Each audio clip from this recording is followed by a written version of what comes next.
আজকে দেখলাম যে মহিলাদের যে অধিকারের যে 370A এবং 35A ধারা, 370 ধারা আপনারা জানেন সেটা কি অবস্থাটা ছিল। কেউ সাহস ছিল সেখানে জম্মু অ্যান্ড কাশ্মীরে সেটাকে যখন মাননীয় প্রধানমন্ত্রী যে বিলুপ করলেন, সেখানে কি হয়েছে আজকে সেই কাশ্মীরে বসবাসকারী যারা মহিলা আছেন তারা অন্য জায়গায় যদি বিয়ে করে, জম্মু অ্যান্ড কাশ্মীর বা লাদাখ এখন হয়েছে দুটো আপনার মানে আলাদাভাবে সেখানে আজকের ইউনিয়ন টেরিটরি হয়েছে, কিন্তু সেখানে কি হয়েছে এই যে জম্মু অ্যান্ড কাশ্মীর লাদাখের কোনো মেয়ে যদি বাইরে বিয়ে করে তাহলে তার বাবার সম্পত্তির থেকে সে সেই অধিকার থেকে বঞ্চিত হবে। এই 370 এবং 35A যখন সেটা বাতিল করলো, আজকে কিন্তু সেই যে তার যে পাওয়ার যে অধিকার সেটা কিন্তু মাননীয় প্রধানমন্ত্রীজি সেটা কি ভুল করেছে? আমি মেয়ে হয়ে জন্মগ্রহণ করেছি, আমি যে কোনো জায়গায় ভারতবর্ষের যে কোনো সম্প্রদায়ের সাথে বা এখানে তো সম্প্রদায় বাদ দিন, আমার ওই রাজ্যের বাইরে যদি আমি বিয়ে করি তাহলে আমি সম্পত্তির থেকে বাইরে থাকবো। এটা কোন ধরনের নিয়ম? সেটা মাননীয় প্রধানমন্ত্রীজি সেটা করেছেন। আজকে পৈতৃক সম্পত্তির অধিকার সেটা কিন্তু আজকে দিয়েছেন। আজকে আমরা যদি দেখি যে ভারতের যারা অন্যান্য রাজ্যের বাসিন্দারা যারা জম্মু অ্যান্ড কাশ্মীরে আগে কিন্তু নিজেদের আমরা একই ভারত, অথচ আজকে আমি ত্রিপুরাতে আমি যে কোনো জায়গায় আমি কিনতেই পারি, বাইরের ভারতবর্ষের যে কোনো নাগরিক আমিও গিয়ে ওয়েস্ট বেঙ্গলে কিনতে পারি, আমি যে কোনো জায়গায় কিনতে পারি, আবার সেখান থেকে আসতেও পারি। এই যে একটা অবস্থা গেছে, একটা স্পেশাল আইন করে জম্মু অ্যান্ড কাশ্মীরে আপনি জায়গা স্থাবর জিনিস আপনি কিনতে পারবেন না, সেই জায়গায় আজকে এই আইন বাতিলের পরে সেখানে স্থাবর সম্পত্তি আপনি কিন্তু সেখানে কিনতে পারবেন। আজকে বন্ধুগণ, আজকে আমরা যদি বাল্মীকি সমাজ দেখি সেখানেও কিন্তু জম্মু অ্যান্ড কাশ্মীরে তারাও কিন্তু সেখানে যদিও অনেক দিন ধরে সেখানে বসবাস করলেও তারা কিন্তু ভোটাধিকারের অধিকারে তারা তাদেরকে সেই অধিকার দেওয়া হয়নি। আজকে গোর্খা এবং পশ্চিম পাকিস্তান যারা শরণার্থীরা সেখানে ছিলেন তাদেরও কিন্তু ভোটাধিকার দেওয়ার ব্যবস্থা হয়নি, যদিও তারা পশ্চিম পাকিস্তান থেকে এসছেন। সেই জায়গায় আজকে কিন্তু মূল ধারায় মাননীয় প্রধানমন্ত্রীজি এই সাংবিধানিক যে অধিকার সেটা আজকে দিয়েছেন, এই যে 370 ধারা সেটাকে অবলুপ্তির পরে কেন্দ্রীয় সরকার বিভিন্ন কল্যাণমূলক প্রকল্পের যে এখন যে সুযোগ সুবিধা আজকে আমাদের দিয়েছেন। আজকে আমরা মাঝে মাঝে দেখি যে আমরা কেন ভারতের সংখ্যালঘু সম্প্রদায়ের যে কেন আমরা সুখে আছি। আপনারা দেখুন আজকে অন্যান্য জায়গায় আমরা নিজেদেরকে মাইনরিটি বলতে থাকি, আপনারা অন্যান্য জায়গার মাইনরিটির সাথে ঝগড়া, এক প্রদেশের এক দেশের সাথে আরেক দেশের মাইনরিটির সাথে এটা বুঝতে হবে। একজন সিকিউর যদি একটা কান্ট্রি থাকে সেটা হচ্ছে ভারত, এবং তার মেইন যে কারণ সেটা হচ্ছে আমরা বৈচিত্র্যের মধ্যে আমরা কিন্তু সেই ঐক্য, বৈচিত্র্যের মধ্যে আমাদের ঐক্য এবং সেই সুখ আমরা কিন্তু সেখানে দেখতে পাই। বন্ধুগণ, এখানে দেখুন ওয়েস্ট বেঙ্গলে আমি গতকালও গেছি, এখানে যারা মুসলিমরা আছেন বা অন্যান্য যারা সম্প্রদায়ের আছেন যারা ভারতবর্ষে আছে, এইরকম আমাদের সরকার যখন হচ্ছিল বিরোধীরা কি বলছিল, আরে মাইনরিটিকে সবাইকে বাংলাদেশ চলে যেতে হবে বলছিল কিনা, বলেছে কিনা, গেছেন আপনারা? তাহলে সেটার জন্য কোনো রকম দ্বিধা দ্বন্দ্ব থাকা কোনো উপায় নেই। আমরা বারবার বলছি, যারা আজকে প্রথমে কি বলেছেন, যেহেতু এটা মুসলিম কান্ট্রি হিসেবে ডিক্লেয়ার করেছে, সেখানে যারা ওখানে সংখ্যালঘু আছেন তাদের উপরে যেভাবে অত্যাচার করছে আজকে ভারতবর্ষের মধ্যে, আপনাদের যে আইন আছে আইনের মাধ্যমে আপনাদের কিন্তু সেভাবে সুরক্ষিত আছে। কিন্তু যারা এখন এই প্রথমে ছিল 2014 ডিসেম্বরে যারা মুসলিম বাদে অন্যান্য মাইনরিটিটা সেখানে আছেন তাদের, কারণ এইভাবে প্রতারিত সেখানে হচ্ছে, তাদেরও তো বাস করতে হবে, তাদেরও তো থাকতে হবে, ভালোভাবে থাকতে হবে, তো সেখানে তো হচ্ছে না, নানাভাবে তাদেরকে কি হচ্ছে আপনারা সবাই দেখেন।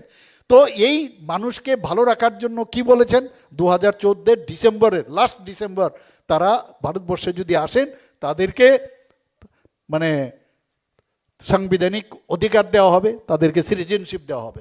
এবার বলছেন 2024-এর 31 ডিসেম্বরের পর্যন্ত যদি বাকি যে সংখ্যালঘুরা ওখানে আছেন তারা যদি আসেন তাদেরকে দেওয়া হবে।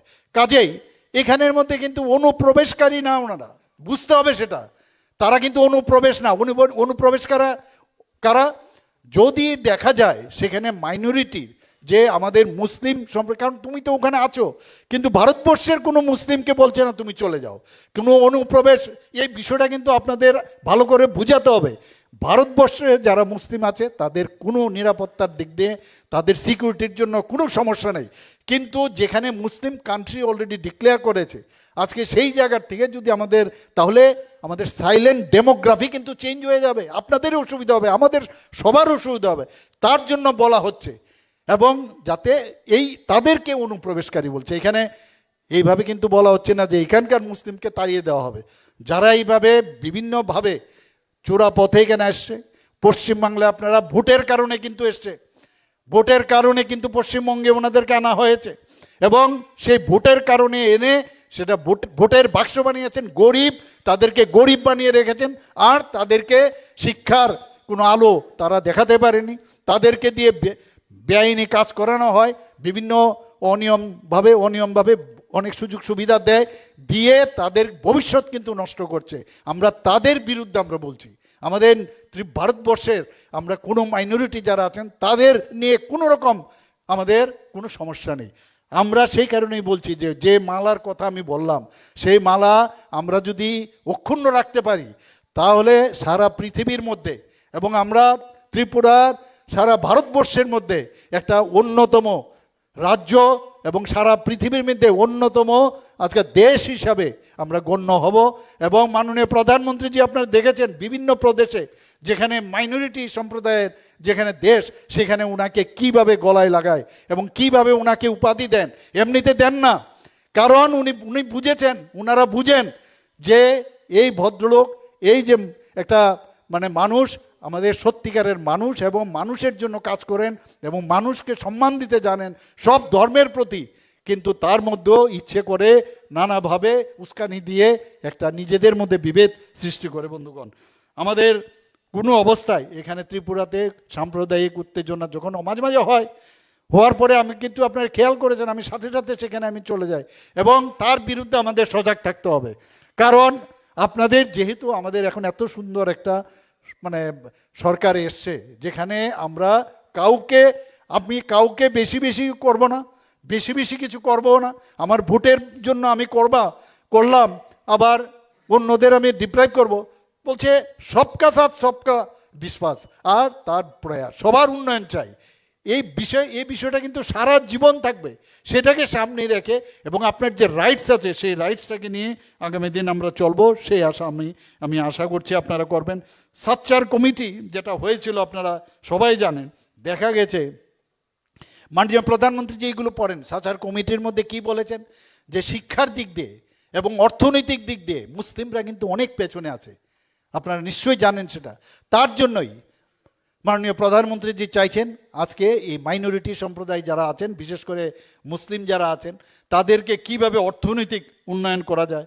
তাদের মধ্যে কিন্তু অনেক আমরা দেখেছি তাদের যে কৃষ্টি সংস্কৃতি এবং তাদের বিশেষ করে গান বাজনা ইত্যাদি যাই বলুন, সব কিছু কিন্তু মানে আমার মনে হয় যে আমরা সেগুলোকে সমস্ত ইতিহাস যদি আমরা ঘাঁটি একের পর এক সমৃদ্ধশালী, সেগুলোকে আমরা যাতে ঠিক রাখতে পারি এবং সাম্প্রদায়িক সম্প্রীতি যাতে ঠিক রাখা যায়, তার জন্য আমাদের কাজ করা উচিত।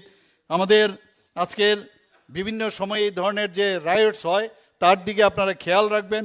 আজকে আমরা স্থানীয় যে সংখ্যালঘুরা এখানে আসেন, আমার মনে হয় যে আমরা আজকে এইখানে যে আমরা উপস্থিত হয়েছি আমাদের সরকারের তরফ থেকে এই যে মোদিজির যে মন্ত্র সবকা সাথ সবকা বিকাশ বিশ্বাস আর তার প্রয়াস, 15,000 না 1500 লোককে আজকে 10,000 টাকা করে এখানে দেওয়া হয়েছে। আমার সাথে আমাদের মাননীয় মন্ত্রী কথা বলেছিলেন, আমি ওনাদেরকে ধন্যবাদ দেব এবং ওনাদেরকে আমি গ্রিটিংস আমি জানাতে চাই, ওনাদেরকে অভিনন্দন দিতে চাই যে আপনারা আগামী দিন এই পয়সাটা তো একটা নিমিত্ত মাত্র, কিন্তু তার মাধ্যমে এই সরকার আপনাদের কিন্তু কিক স্টার্ট করার জন্য একটা ব্যবস্থা করেছে, আপনাদের অনুপ্রাণিত করার জন্য এই ব্যবস্থা করেছে। বন্ধুগণ, আজকে এই যে 2025 যে মুখ্যমন্ত্রী সংখ্যালঘু উন্নয়ন প্রকল্প, এটা কিন্তু প্রথমবার ত্রিপুরাতে হয়েছে।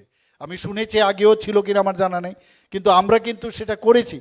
কাজেই আপনার এটা দেখতে হবে যে আমাদের যে প্রচেষ্টা আছে কিনা। আমরা যে মুখে খালি বলি যে সবকা সাথ সবকা বিকাশ, আর তার প্রয়াস বিশ্বাস, এটা কিন্তু কথাই নয়, কাজের মাধ্যমেই আমরা করতে চাই, not word, in action we want to show it. আমরা সেই কাজটা আমরা করছি। এখানে আমার কাছে যা এখানে দেওয়া আছে, যে যারা রাজ্যের স্থায়ী বাসিন্দা বা যারা পিজি কার্ড হোল্ডার আছেন, এবং অবশ্যই সংখ্যালঘু পরিবারভুক্ত হতে হবে, সেটা যে 5-6টা আমাদের সংখ্যালঘু সম্প্রদায় আছেন, এবং অ্যাডহক পিজি কার্ড হোল্ডার এবং অন্তর্দয় পরিবারভুক্ত হতে হবে। পরিবারের কিন্তু আবার একজন শুধুমাত্র পাবে সেটা। এখানে রাজ্যের সংখ্যালঘু সম্প্রদায়ের যাতে জনগণের তাদের যাতে উন্নয়ন হয়, এই তপশিলি জাতি এবং অন্যান্য পশ্চাৎপদ শ্রেণী এবং সংখ্যালঘু বিভাগ থেকে পৃথকভাবে সংখ্যালঘু কল্যাণ সেটাকে আলাদা করে এটা আলাদা বিভাগ কিন্তু তৈরি হয়েছে। এখানে মুসলিম সম্প্রদায়ের জনসংখ্যা প্রায়, আমার কাছে যা রিপোর্ট দেওয়া হচ্ছে 2011-র যে জনগণনা, সেখানে দেখা গেছে 3,16,042 জন। খ্রিস্টান সম্প্রদায়ের জনসংখ্যা হচ্ছে 1,59,882 জন। বৌদ্ধ সম্প্রদায়ের জনসংখ্যা 1,25,385 জন। শিখ সম্প্রদায়ের জনসংখ্যা 1,070 জন। জৈন সম্প্রদায়ের জনসংখ্যা এখানে 860 জন। মোটামুটি এখানে যত সম্প্রদায় আছে, আমার ব্যক্তিগতভাবেও আমি তাদের সাথে অনেকের সাথে আমার কিন্তু পরিচয় আছে। বন্ধুগণ, মোট আমাদের জনসংখ্যার বলা যায় 16.42% আমাদের এই মাইনরিটি সম্প্রদায়ের, এবং মোট জনসংখ্যা কত? 6,03,239। আমি এই সংখ্যালঘু কল্যাণ দপ্তরের যেসব এখানে বিষয় অলরেডি রেখেছেন, আমি সংখ্যালঘু সম্প্রদায়ের যে জন্য যেভাবে ওনারা কাজ করছেন, আজকে আমি মাননীয় মন্ত্রী বাহাদুর এবং ওনার ফুল টিমকে আমি আন্তরিক শুভেচ্ছা ধন্যবাদ দিয়ে আগামী দিন আরও বেশি বেশি করে ওনাদের কাজ করতে হবে। এবং আবার বলছি, আরেকটা বিষয় আপনারা আবার, এই যে আমি দেখি মাঝে মাঝে এখনও কেন ভুল করেন আপনারা, কোথায় আপনারা যান, কাদের ফাঁদে পা দিচ্ছেন আগে বুঝতে হবে। আমি দেখি মাঝে মাঝে সোশ্যাল মিডিয়াতে, আরে আমি বললাম কোথায় যাচ্ছেন ওনারা, আপনাদেরকে তো ইউজ করছে, আর আপনারা ইনসিকিউর কেন ফিল করেন? আরে আপনি অ্যাকচুয়ালি আমাদের ভালো না বাসেন, কিন্তু ফাঁদে পা দেবেন না প্লিজ। কেন ফাঁদে পা দিচ্ছেন? আমি দেখি এক এক সময় এসব ফাঁদে পা দিয়ে নিজের পায়ে নিজে কোড়াল দিচ্ছেন। কিছু কাজের কাজ কিচ্ছু হবে না, আগেও এরকম হয়েছে। হঠাৎ করে নতুন নতুন কি এসছে সেসব এসব তাদের সাথে যুগ হয়েছে, এবং নিজেদেরকে বলছে তাদের সাথে যদি আমরা যুক্ত থাকি তাহলে আমরা খুব সিকিউর। আমি বলছি আননেসেসারি আপনার এনিমিটি তৈরি করছেন, নিজেদের মধ্যে নিজেদের এনিমিটি তৈরি করছেন। এর থেকে দূর থাকবেন, এবং কেউ আপনাদের পাশে আসবে না, কেউ আসবে না, একমাত্র মোদিজি একমাত্র আসবে আপনাদের কাছে। এবং সেটা নিজেরা ঠিকভাবে থাকতে পারে না, নিজেরাই নিজেদের উন্নয়ন করতে পারে না। আরে নিজে আপনি ঠিক জায়গায় থাকলে তবে তো, আপনি জলে পড়লে, আমি যদি আমার পাটা ঠিক না থাকে তাহলে আপনাকে উঠাবো কি করে? ওনাদের তো নিজেদেরই অস্তিত্ব নেই, তা আপনাদের কি করবে? কাজেই এইসব ভুল ভ্রান্তির থেকে আবার এখানে যারা যারা মুরব্বীরা আছেন, আমি ওনাদের কাছে বলবো যে ওদেরকে বুঝাবেন এই ফাঁদে যেন পা না দেয়। কারণ আমরা আবার বলছি, এই ফাঁদে পা দিতে দিতে নিজের পায়ে কিন্তু ঘা হয়ে গেছে, এগুলোর মধ্যে আর দেবেন না, আদারওয়াইজ ইম্পোর্টেশন করতে হবে। আমি আগামী দিন আপনাদের সবাইকে আবার রমজানের এবং ঈদের শুভেচ্ছা জানিয়ে আমার কথা বলা শেষ করছি। নমস্কার, জয় হিন্দ, ভারত মাতা কি জয়।